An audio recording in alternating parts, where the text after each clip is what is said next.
What's up, guys? So, the topic of today is what are you waiting for? And this topic came to mind as I decided this year was going to be a year of me doing a lot of firsts. I said to myself, I spent all 2016, years before that, just thinking of things that I wanted to do, but never really taking any major steps to act upon them. So I said to myself, well, what are you waiting for? And I took the time and I thought about it.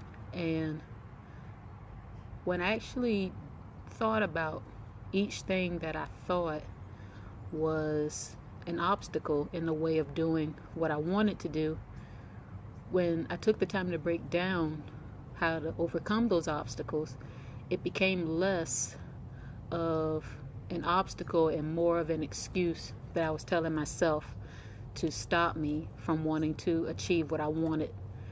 And so, with that in mind, I took the time to write a few lists. I wrote a list of places I wanted to visit. I wanted to make a list of things I wanted to accomplish in my life. And I made a list of foods I wanted to try because I'm a big foodie. And there's just so much going on in the world to just sit at home for the rest of your life or sit in one place and not experience what the world has to offer.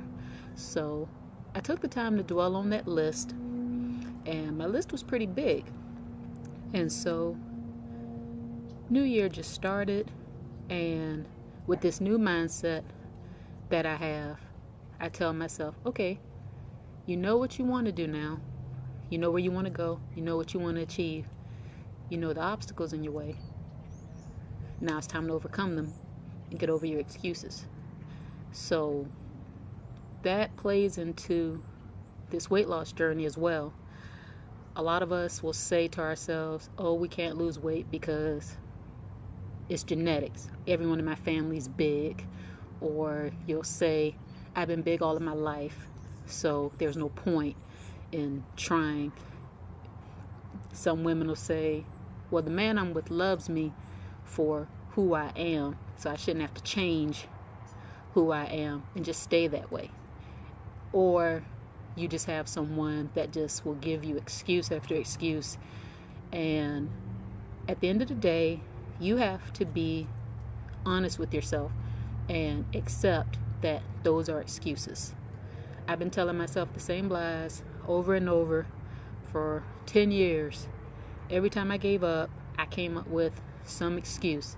It was the holidays. I was depressed. I had a bad day. It's this person's birthday. We're traveling over here. There was always an excuse. And I never took full responsibility for that excuse. I just held on to that excuse as a coping mechanism for every mistake I made. And looking back, it never made me better. If you don't take the time to admit your shortcomings and try to be better to overcome them, you're going to always be right back where you started. You're going to always be running in place. The only way to move forward is to move forward. If you want to lose that weight, if you've been eating bad for the last couple of years, there's your obstacle. Stop eating bad. I understand that that's easier said than done, believe me, but there's always a way. Even if you do something as simple as adding a salad here and there, give up the chips, give up the candy bars, slow down on the sodas. Step by step, you can do things to overcome those obstacles. If you say you have an excuse for not trying a class, okay, you don't want to try a class, try it at home. There's no one watching you. You're in the privacy of your own special space. Do it at home until you get confident enough to go out into an actual class.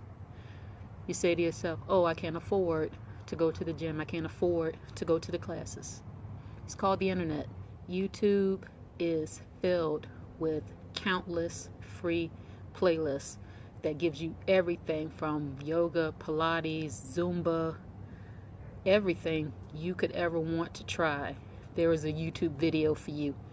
There are several workout DVDs. There are apps. Anywhere you go, there is a way for you to get a workout in.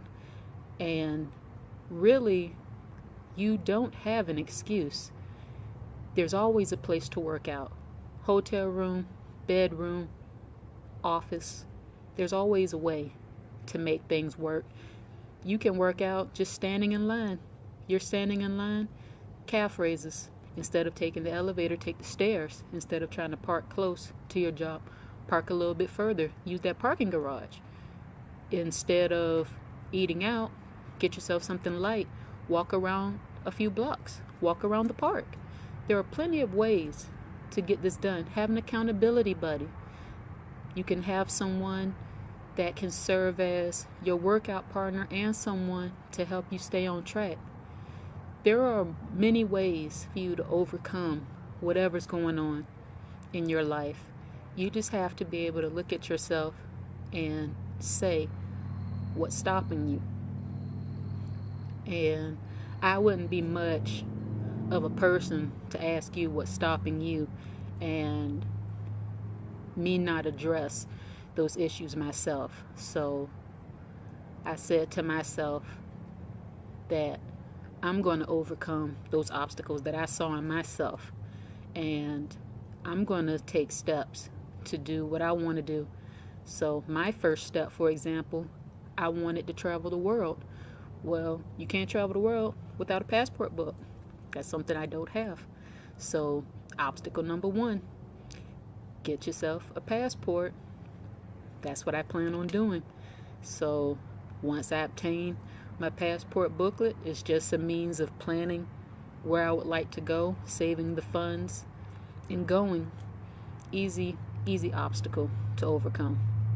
This weight loss journey, it's a lot of bumps and bruises along the way, but that's the beauty of learning. You make corrections, you learn new ways to improve on something you've been doing and make it better. And by the time you reach that journey, you can look back and you can see your blueprint on how you achieve your success. And you can look at every single obstacle you've come across, and you can be a blessing to somebody else. So if they've come across that exact same obstacle, because you've already been there, you can help them. So what I want to leave you all with is stop dwelling so much on the obstacle at hand. Look at the goal. Look at the goal. Whatever it is, no matter how big, no matter how small. Visualize one goal at a time. What do you want the most? Look at those obstacles and break those obstacles down into a plan of action. And just do it. Just do it.